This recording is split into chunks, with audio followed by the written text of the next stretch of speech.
Morning, friends.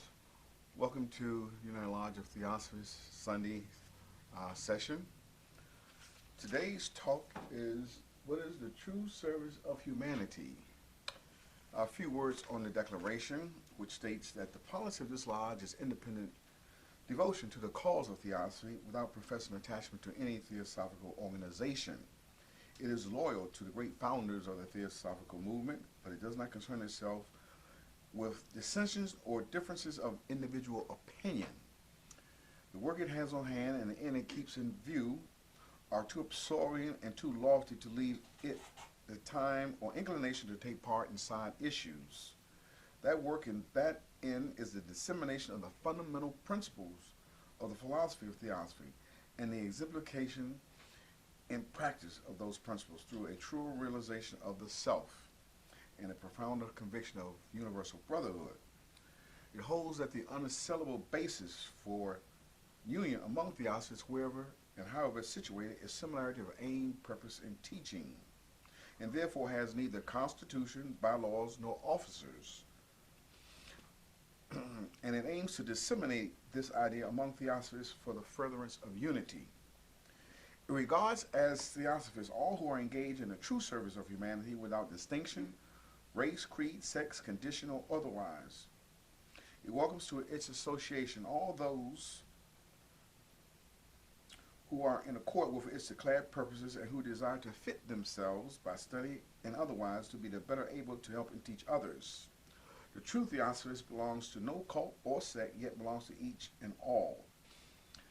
The readings for today comes from quotations from HPB, Mr. Judge, and Mr. Crosby for February 1 today.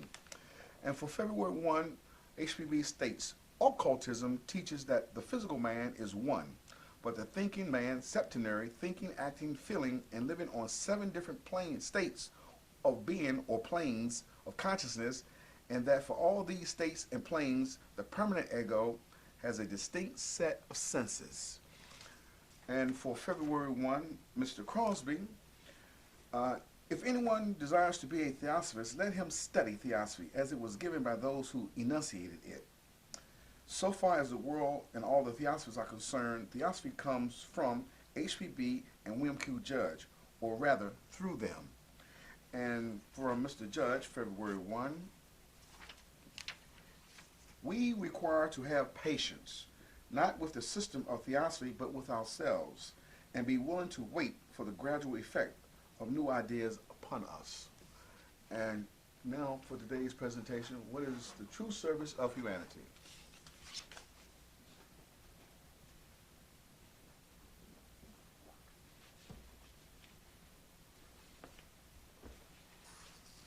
Good morning, friends. All 3 of those readings bear upon the subject of true service to humanity.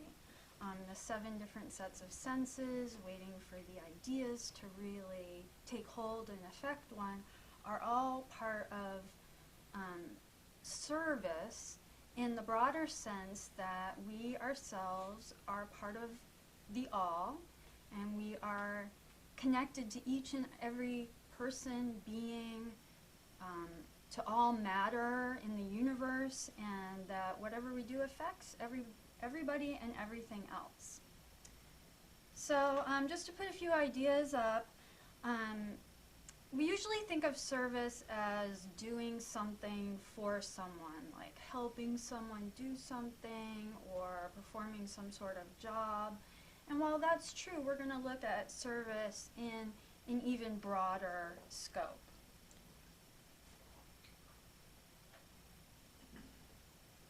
It's prefaced upon unity and interdependence.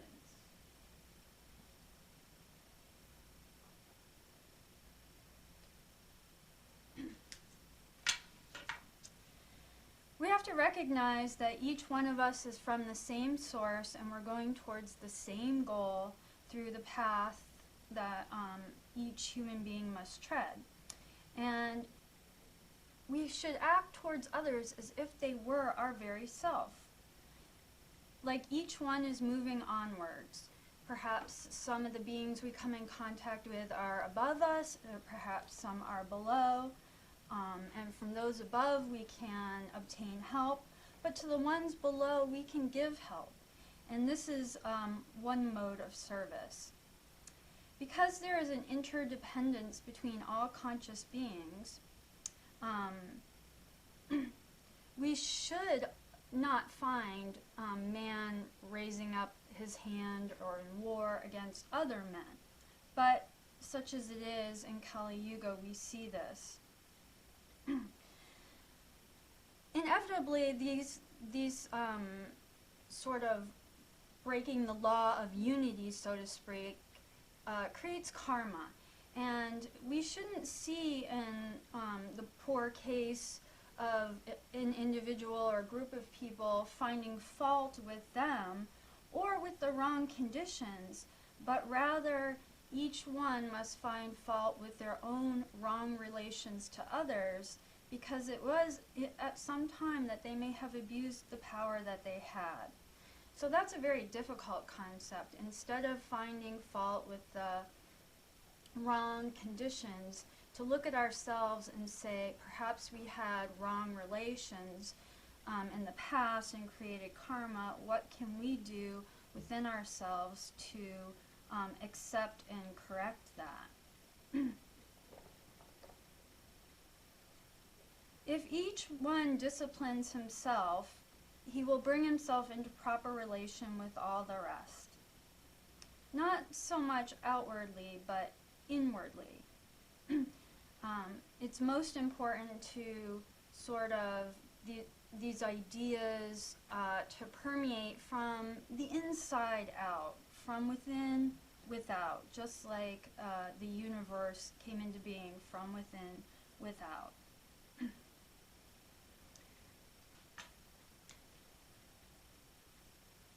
So another aspect of service is responsibility. We have to take responsibility for our actions, even those we don't remember from our past life. So sometimes the question arises, if the source, if we're all unified and interdependent and there's one spirit in all beings, why so many forms, so many personalities, so many individualizations? Theosophy shows that these are all developments. These are all stages in the great ocean of life, which is at the same time consciousness and spirit. And we move through, live, and have our being in this great ocean of life. And the ocean is inseparable from the drops. So even the kingdoms below us, which are from the same source, the tendency to separate into drops of individualized consciousness goes in an ever-increasing degree. In the animal kingdom, those species that are nearest to us make the approach to self-consciousness, but we as human beings have arrived at that stage where each is a constituent drop of that great ocean of consciousness. As with an ocean of water, each drop of it contains all the elements of the great body. So each constituent drop of humanity, each human being, contains within its range every element of the great universe. So the same power exists in all of us as is in the universe, but where we stand on that ladder of being, we see many below us and others above us. Humanity is now building a bridge of thought, a bridge that connects the lower to the higher. And here we're going to see part of our responsibility in this ladder of being, to those below, to those above. The whole purpose of incarnation, of our descent into matter, was not only to gain further knowledge of matter, but to impel the lower kingdoms to come up to where we are. We stand as gods to them, and it is our impulsion that brings them weal or woe.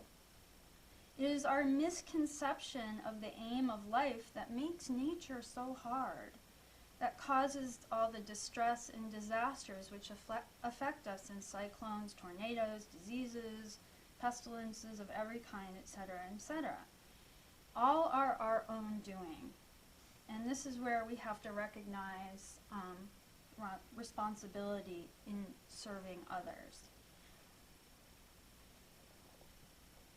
Because there is the sublimation of the mineral, vegetable, and animal kingdoms within our bodies, which are lives in themselves, every cell has its birth, its youth, its adult, its decay, its death, and its reincarnation. We are impelling each one of those lives according to whatever thought, will, or feeling we have, whether for help or for injury to others. These lives go out from us for good or evil, back into their kingdoms with good or evil. So by our lack of understanding our own true natures, without a comprehension of universal brotherhood, we are imperfectly performing our duties on this plane and imperfectly helping the evolution of the lower kingdoms. We should realize our responsibility to them as we see that every being is striving to climb this ladder of being, to move upward. That all above man have been men at one time, that all below will at some point reach man's estate, when we have gone on further, that all forms, all beings, all individualizations are but aspects of the one spirit. So we can move forward with a reliance upon the law of our own spiritual being, knowing that whatever conditions come are necessary for us, knowing that those very things we feel so hard, so strongly about, perhaps are object lessons for us to overcome. They may reveal to us a wrong tendency or a defect in us, which in this present distress affords us the opportunity to overcome, to strengthen our character. That is all we have at the end of our lives, whatever of character, good, bad, or indifferent, that we have acquired and developed. Many people spend their lives trying to avoid what they don't like and trying to get what they do like when and while they can. But the time must come when we shall see life on earth as depicted in Theosophy, as it is, what it ought to be, when we should have no fear of anything, whether conditions or sorrows, and especially not fear of our fellow man. This involves trusting the spiritual law of our own being, that ultimately the point of life is evolution, and that bringing us to a greater degree of perception, a greater degree of action, a greater degree of knowledge. So we can start anew by calmly, courageously, happily relying on the law of our own nature.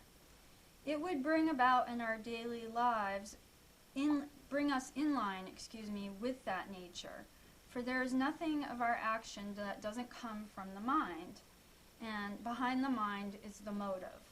Motive is what makes our actions good or bad. If we are righteous in ourselves and desirous of doing right, then all that we do will flow rightly from us, and every function will be a righteous function. All action springs from and is colored by the motive. Theosophy is the only philosophy that can be used in every direction in daily life.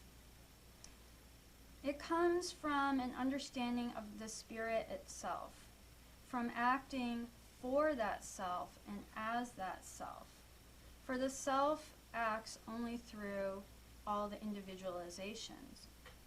Acting for and as that self in every direction, all else will flow into line. All the destruction that is around us, the misery that we see, has been brought about by our denial of the spirit within us. We deny it when we act as if we are just our bodies or just our minds. But that all capital, that, the one life, cannot be denied. It can, but it's gonna, just temporarily, and it's gonna bring us some distressing karma. So we should acknowledge it and take responsibility in meeting the results of that denial.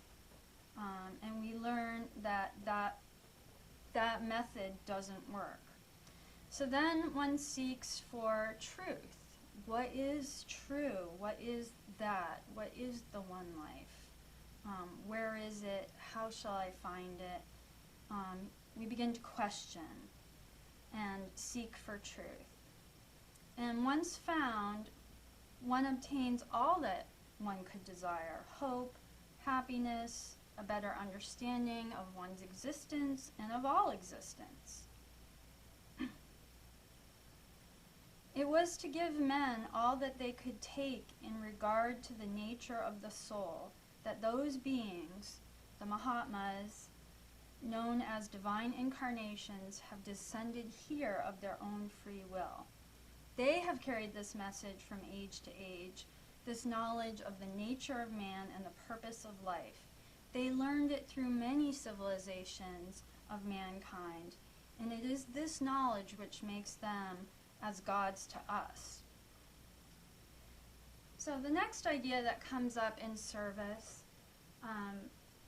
we have recognizing our interdependence, taking responsibility, and we also have faith in terms of service. And this kind of service is, doesn't require any, commotion. It doesn't require any money. It's all something that we do internally. And every human being knows what faith is, has faith in something, whether it's an ideal, some conception, some religion. And while the faiths of different people have one object or another, the faith itself proceeds from that highest aspect within us, and it is inherent in the heart of each one of us. Faith is sort of the basis of nature. Whatever way we follow is because of the faith we have, the conviction that it's the best way to go.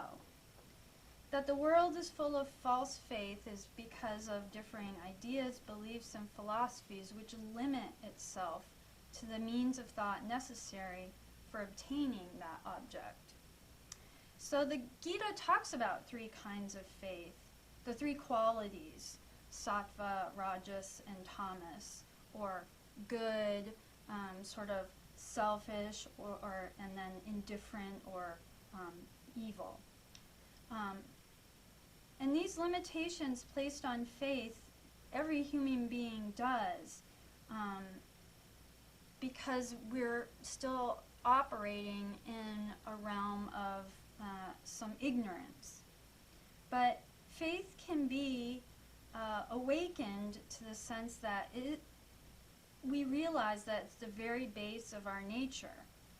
And the power of faith is limitless. We are the ones who limit it because we place it upon some external idea. But if that faith was placed on that, the soul, the embodied soul, being gifted with faith, each man is of the same nature on which his faith is fixed. And that's what Krishna says: in whatever way beings worship me, in that way do I approach them. And he says, those who seek for the gods go to the gods. Those who seek for, whatever their goal is, get there. But inevitably, they're all limitations unless it's placed on, that, with all caps, that, which is the one life. If one places one's faith on an externality, He's placed it on something that can break and limits the very power of his own spirit to expand itself beyond those limitations. So we want to center our faith on that which is limitless.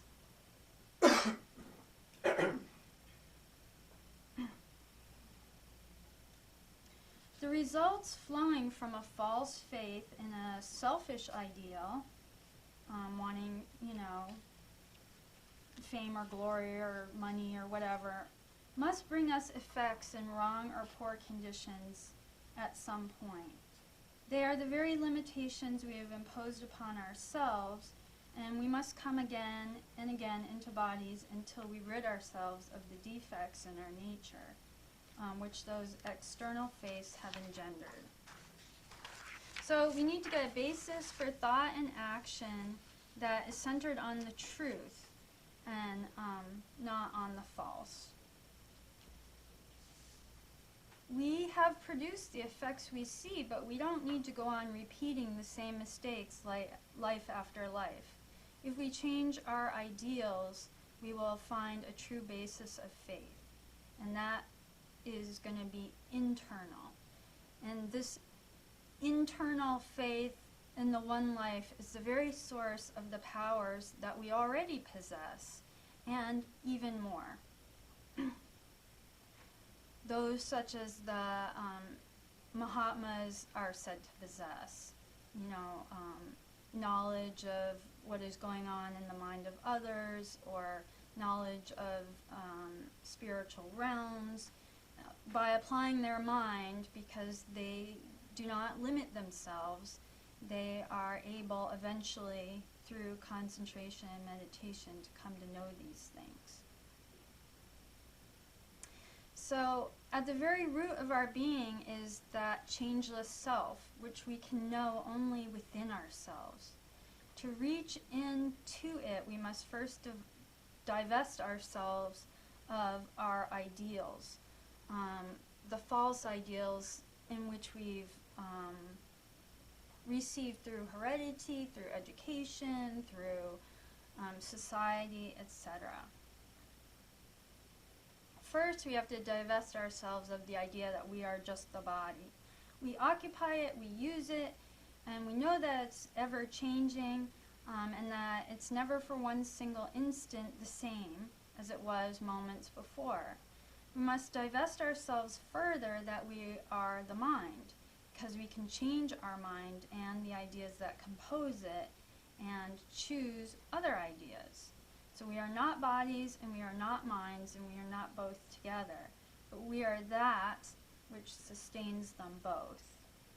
The basis of the changeless self places the whole universe within the reach of any being's mind.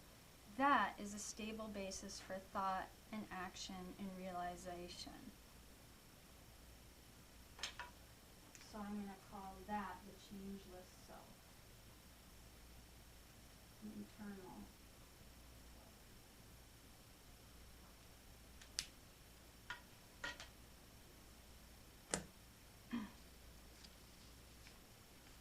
It's only by realizing this changeless self within ourselves that we'll recognize it in everyone else and in every point in space, that it's not absent from anywhere.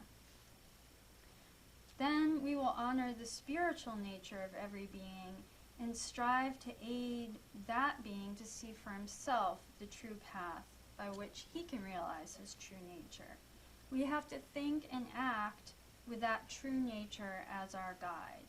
And that is true service, if we can help others to perceive it within themselves.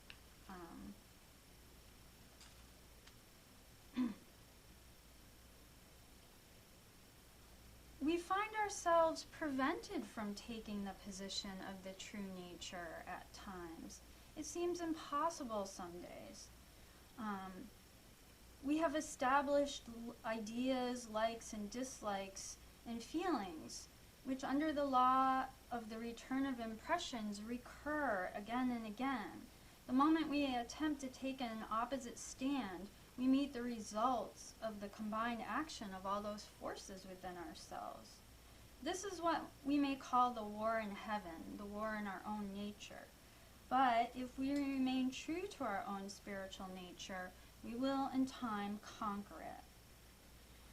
If one has faith in the law of his own nature, he will go forward and gradually the obstacles will disappear. But we have to hold firmly and have confidence and faith in that which is the only real anywhere, life itself, consciousness. Then the fetters we have made for ourselves will fall away. Every force in nature begins to act for us and with us because we have no desires for our own self, but only for the good, for the salvation, for all. Every soul and everything seems to work for our advantage once we get to this point, but not because we want it to. We've already given up everything as an acquisition for ourselves because we perceive ourself as being part of the one self of all and not separate. Then everything we do, every power we acquire or we gain is used for the benefit of service to others, and the whole universe opens itself before us. One could take all, but let one take nothing save to give it out again, accept nothing save to lay it at the feet of others. Service to ourselves, the small s, our personal self, is a creation of our minds which ties us to difficult conditions. It makes striving more difficult, and it makes the acquirement of better qualities more difficult. So we have to awaken first the motive and the desire to change these internal ideas. The only true path is the trusting to the law of our own spiritual nature. Men go from faith to faith, from one thing in life to another, moving along from reincarnation to reincarnation and obtaining some results according to what the ideal of the faith is fixed on. But the only way out is through faith in the spiritual essential nature of all beings. And no greater gift could be given to any human being than the inalienable fact that he or she or anyone has the power to realize it. This is part of the ancient knowledge of theosophy that the Mahatmas bring periodically to remind us that we can do this. Then those who follow this path of true faith are not drawn away by distractions or by their fellow men. One's fellow men appear more to one than they ever were before. One sees more in them. One sees them more clearly and the difficulties under which they labor, and one desires to help them in every way. So we become, our living becomes sort of attuned, one could say, and we see things more clearly. We would live for the enjoyment, for the happiness, not for oneself, but for the whole of all. And this is difficult to conceive of, but the more one tries to expand in that direction, the easier it will get. Then evolution will go by leaps and bounds.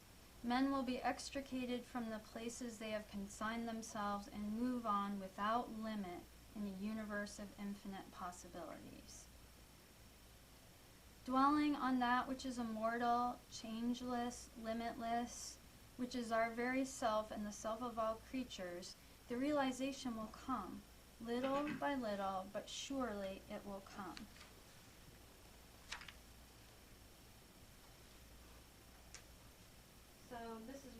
have to acknowledge and change our tendencies and habits. Habits of mind, habits of body, habits of emotion, habits of all the vestures, so forth.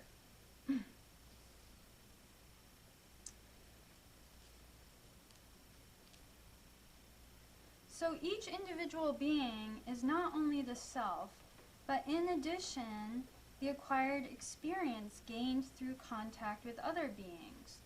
Realizing that we are one, but that there are also individual souls, we can see that the only difference between them is in their degree of acquired experience. Taking the soul from this point of view, as the acquired experience of individuals, when we speak of the oversoul, the universal oversoul, we simply mean the acquired experiences or wisdom of every soul and all. That would be the meaning of the sentence in the Bhagavad Gita that the self is wisdom itself, the object of wisdom, and that which is to be attained by wisdom.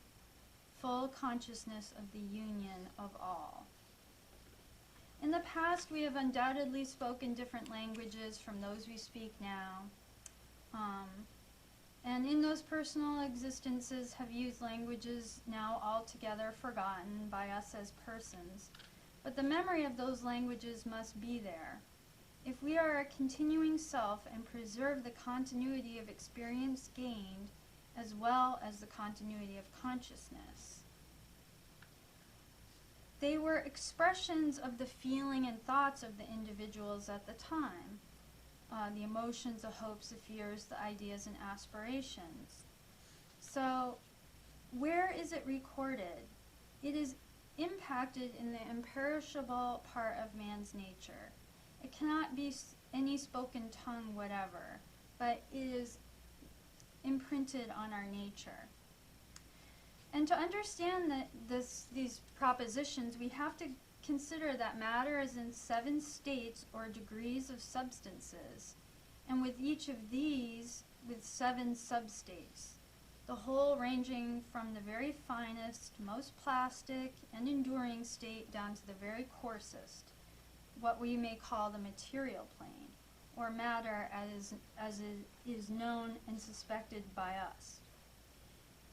Man, as the highest and most evolved being concerned in the evolution in this solar system, is clothed in all these 7 states of substance derived from original primordial substance, from which every form is evolved. These degrees of substance are indicated in the 7 colors of the spectrum, and they are pointed to in the 7 notes of the scale of music. So we said there were 7 degrees of substance. So when we change our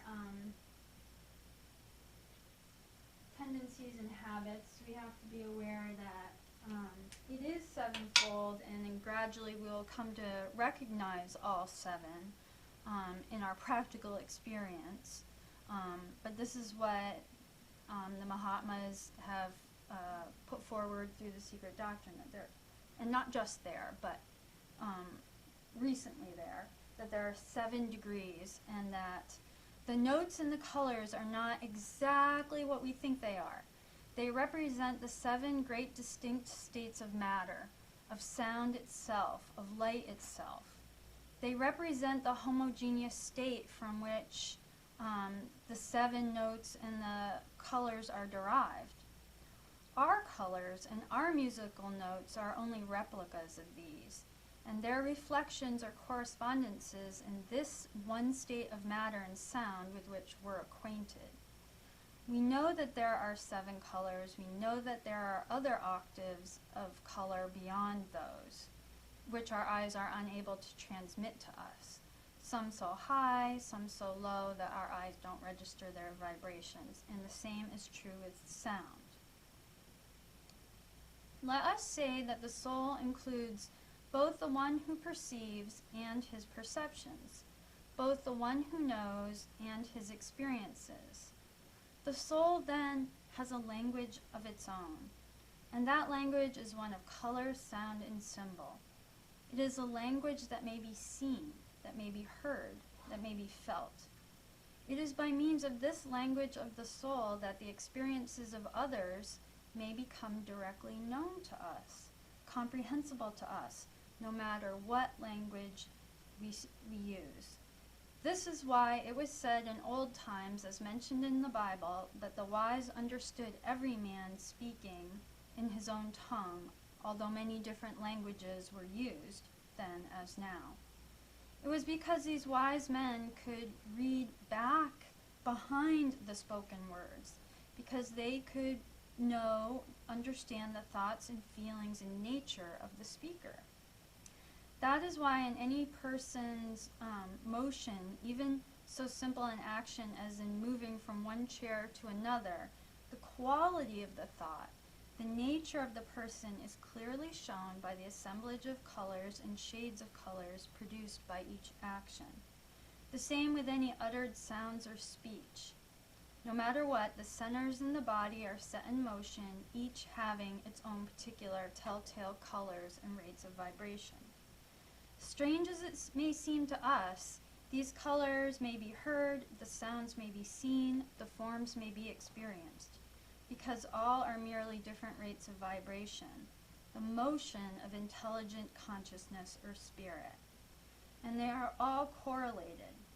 They're merely aspects of that which is the real propulsion of the soul itself. So in our thoughts, we have a great combination of colors and sounds constantly changing their form or appearance. Our brain is the finest material substance, material instrument we can use. And it, like everything else we use, is an evolution. It is the organ of thought on this plane of substance where we are now acting. This is where we involve habits. If we think high and noble thoughts, then our brains become very susceptible to that kind of use. Every kind of thought has its own particular rate and range of vibration and its own particular colors. If we were acquainted with ourselves in reality, we could read thought as we now read a book. We could read thoughts as we now hear sounds. If our brains are trained to high thoughts while we are awake, if we try to understand what we really are while occupying this physical instrument, what this body of ours represents, what it is capable of, then gradually the brain will begin to respond to something of our higher knowledge. It will carry forward and transmit more and more of the language of the soul, of all the garnered experience of the past. So last and not least, I'll move this aside, and we come to knowledge and altruism.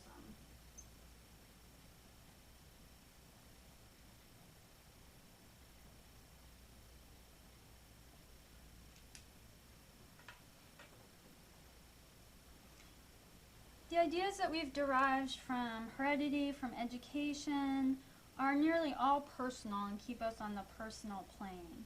They give us no true idea of the real inner self. We've not really begun to think in any true sense.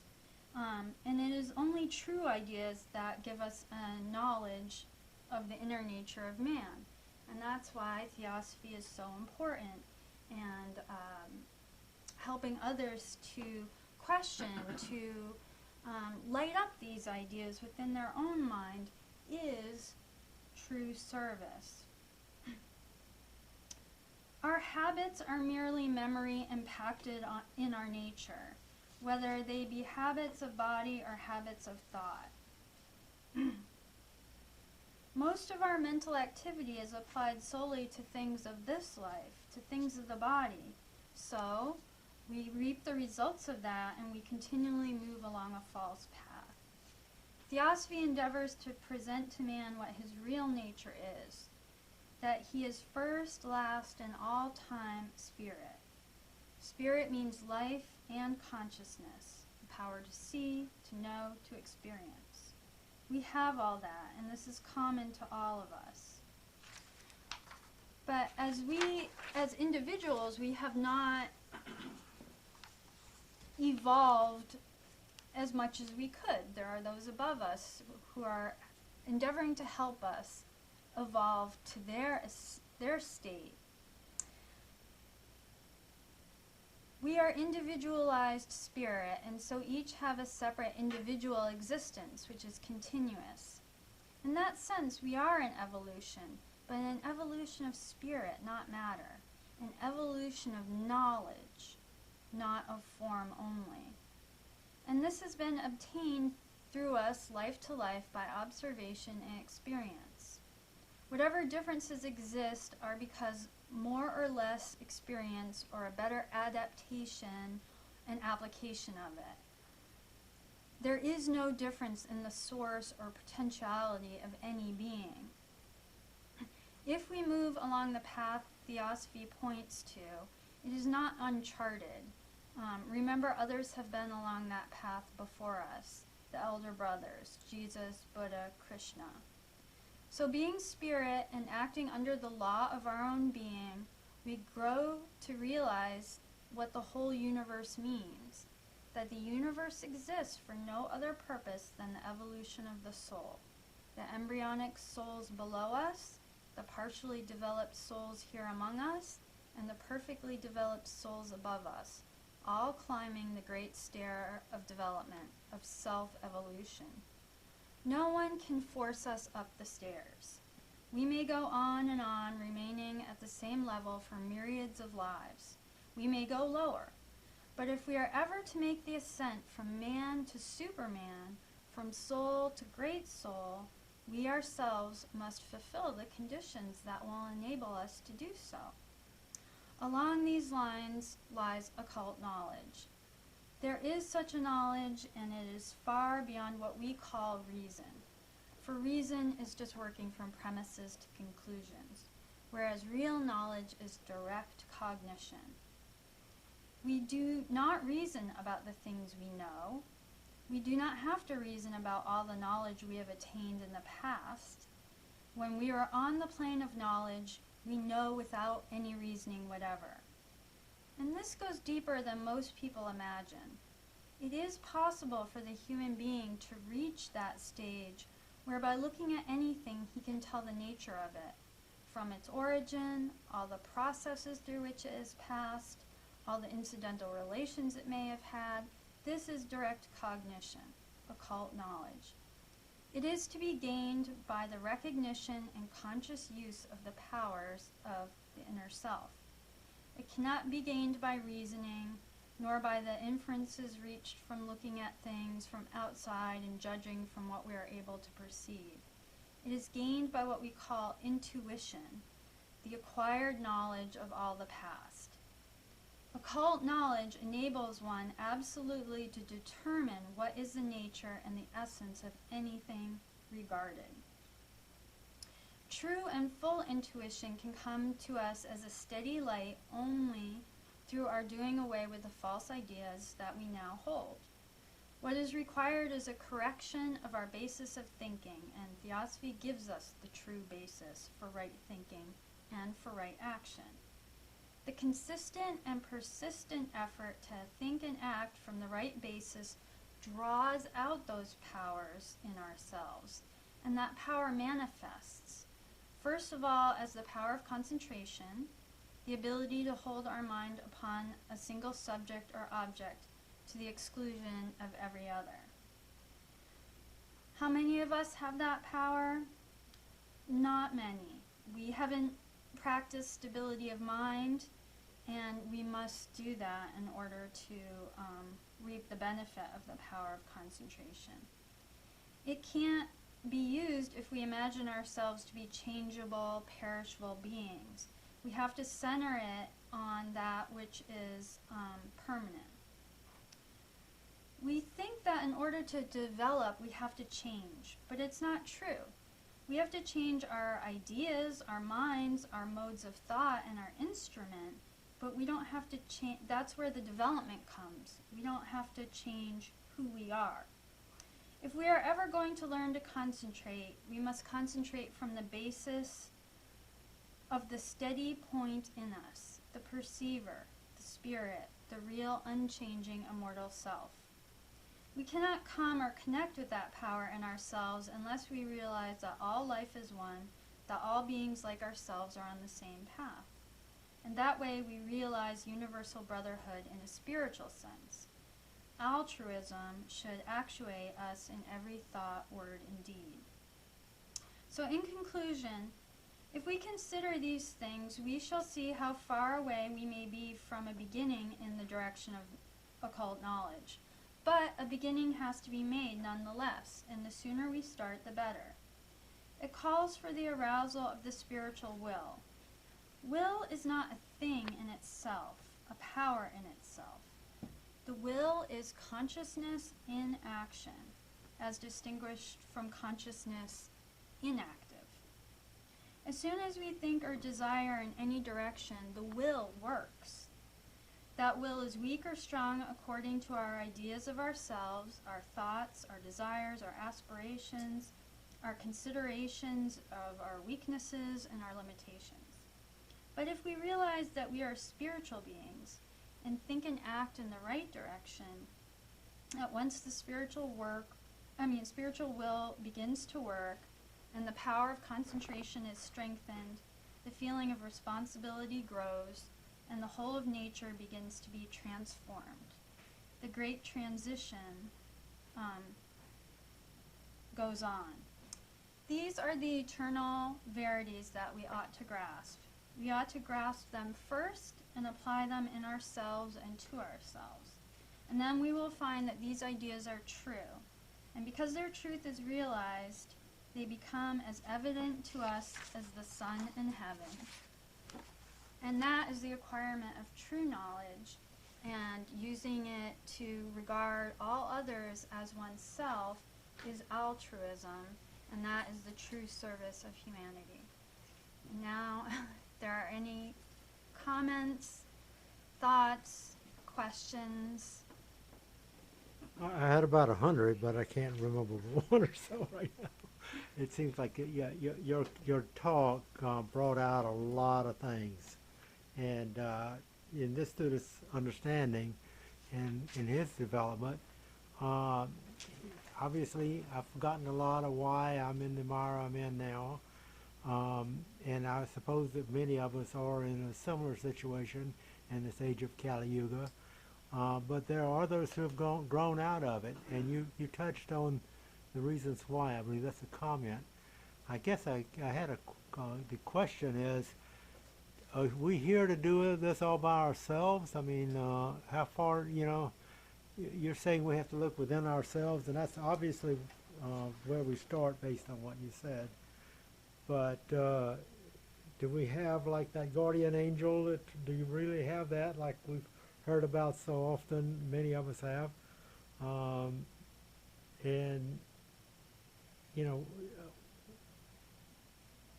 that path, I guess the question is, that path that we walk, that lonely valley, as Elvis Presley put it in his song, you got to do it by yourself, but then by the same token, do we get any help along the way? We do get help along the way, because as soon as one embarks upon this process, new centers in the mind are gradually awakened and lit up. And those above us, those who can read us and our natures like books, like we read books, can know all that we have been through and provide unceasing assistance to all those thinking along those lines. How do they do it? They do it by keeping lines of beneficent thought and action alive, by keeping symbols enshrined all around us, like the zodiac and so forth, that are just layers and layers of symbol alive and around us, that our intuition can draw inspiration from. There are those who of those beings who walk among men, even though we may not recognize them as such from our exterior perception, who may be in the right place at the right time to provide encouragement or a correction of some sort. And certainly we all help each other in as much as we can, especially those of us, in theosophy thinking along these lines. And certainly these meetings provide a return to these ideas and encouragement to keep persisting in following them. So there is actually probably more help available to us than we realize. We cut ourselves off from that help by the limitation of our ideas, of our thoughts, by the limitation of our faith in them and in ourselves to accomplish. So you're telling me I make my own prison? Yeah, but we all have done that. But you're also telling me that I don't have to be a Buddha to help others.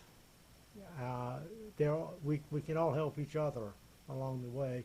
So there's a zillion opportunities to help along, as we go, to the point where, if we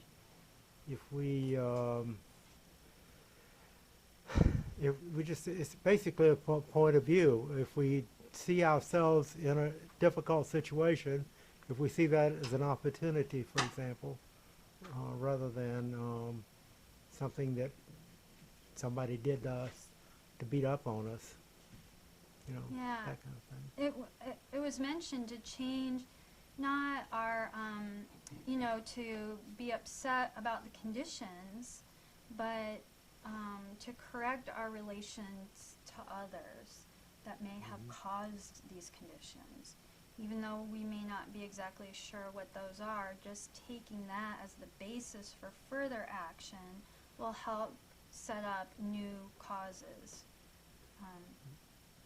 And this work can be gradual, but there can also be leaps of intuition where a vista opens up before us. But we have to have a belief and a faith that we are that changeless self, and always in every situation say, what is my responsibility to myself as a being and the lives that compose my vestures that I am in close relationship with, and what is my responsibility to others and the lives they're composed of in which they have close relationship with. So it's not even just the other person. Our fleshly bodies are made up of beings. How we think, how we act, how we just conduct ourselves is helping those lives, or delaying them might be more accurate than perhaps harming, to get it away from, good versus evil. Everything's kind of, gray in there, but there are, degrees, and we want to, even if we can change it a little brighter, that's a success. What is soul? What is soul? Yes. I think we mentioned that. No. No. We said soul was that we were individualized, but as individuals, we were the character and the experiences that we have gained.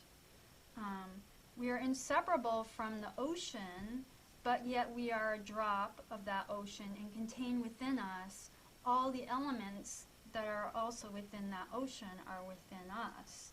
So that might be one way to reconcile the one and the many, the soul versus the oversoul, or the soul within the oversoul. Theosophy says that soul, the human soul, is the higher mind, the aspirations of altruism, the highest knowledge and intuition, with the light of Buddhi, spiritual soul, discriminative power. the animal soul is sort of like the ratiocinative mind, the body, the desires, that grasping for oneself. That might be a way to characterize human soul, which we want to move in the direction of awakening and away from animal soul that we've all experienced and can feel acutely still. Okay. Another thing, word comes to mind, sacrifice in all this. I noticed that. I didn't put that up? No, you didn't say sacrifice. And in the idea of working for others, there's this idea of service. And coming all the way down to today, if you go out today and have a meal at some restaurant, there's that person who's serving. He's a servant, serving others. So I'm trying to establish some from this high attitude of sacrifice and service that the Mahatmas have done, all the way down to the servant, even the servant caste. Can you just give some kind of construction, just like what in that servant caste system, is a person stuck in that caste, or what established a servant, a true servant? Meaning, So like. the question is, what's a servant? Yeah. And what's service? What service? In Yeah. consideration of all the things we talked about. Yeah.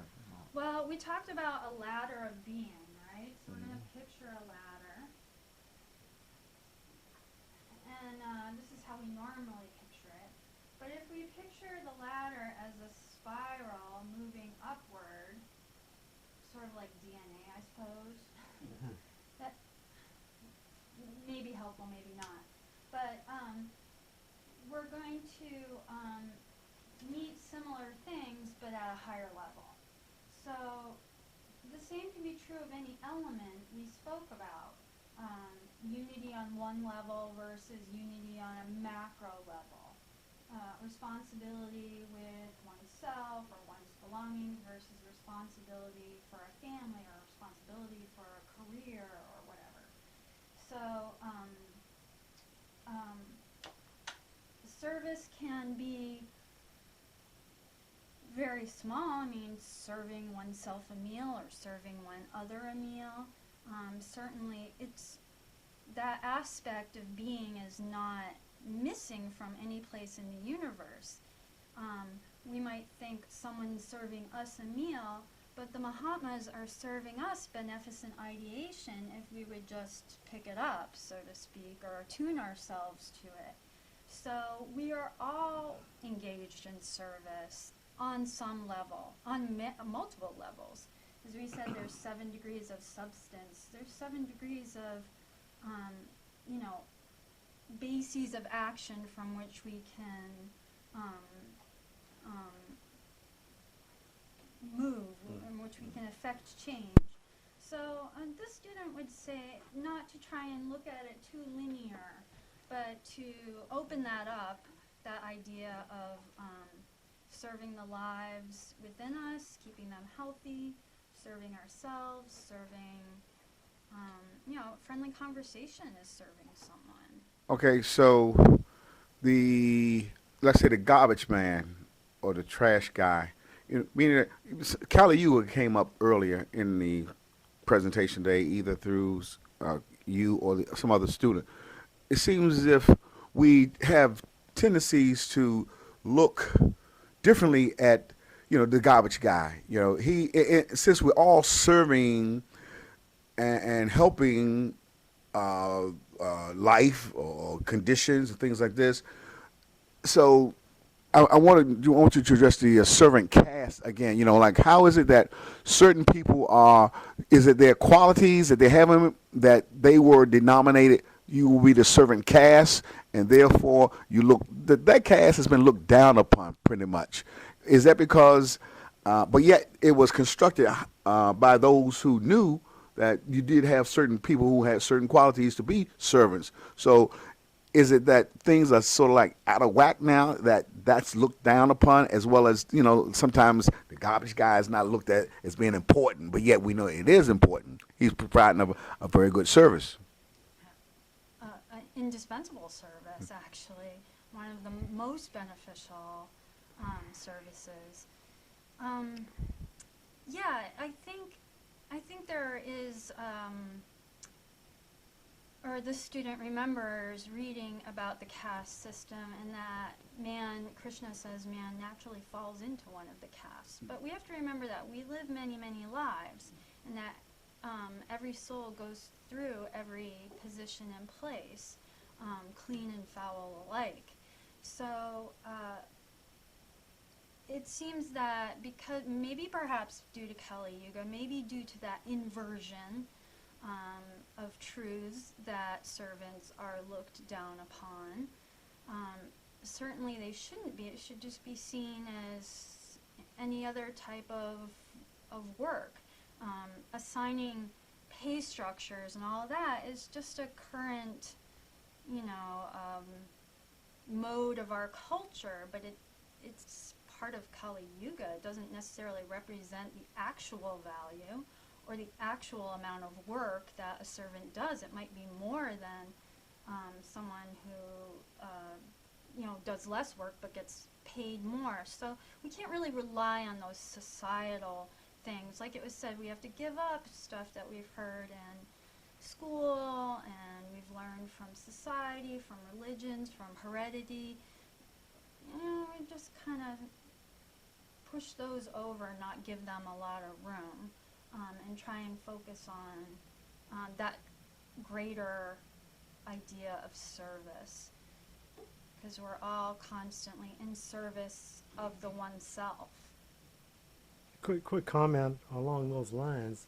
I think if I understand the literature, those who knew had those four categories, servant being one of the four, and soldier and leader and all that. But they recognize that we are all part that, one or the other. They weren't doing a hierarchy thing. These are the categories of just for discussion purposes of who we all are. Yeah, but that's true. And that's a great point. And by making it a hereditary thing, that was like an abuse. Well, the Brahmins did that, I guess. Yeah, that was an we abuse. all do it, I guess. But It means one could never move out of that station, and it's just not consistent with reincarnation. That we gain experience through multiple, innumerable lives and experiences, and they can't always be the same, or we wouldn't, be moving forward. So I think we're at our time. Yeah.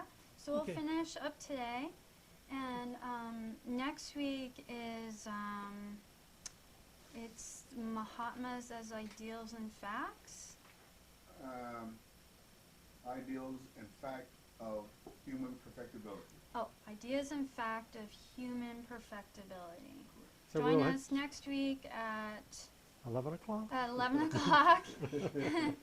And we will we'll have a short break now for fellowship and snacks and so forth, and then we'll reconvene in about 15 minutes to continue our roundtable discussions on living the life. Thank you for joining us.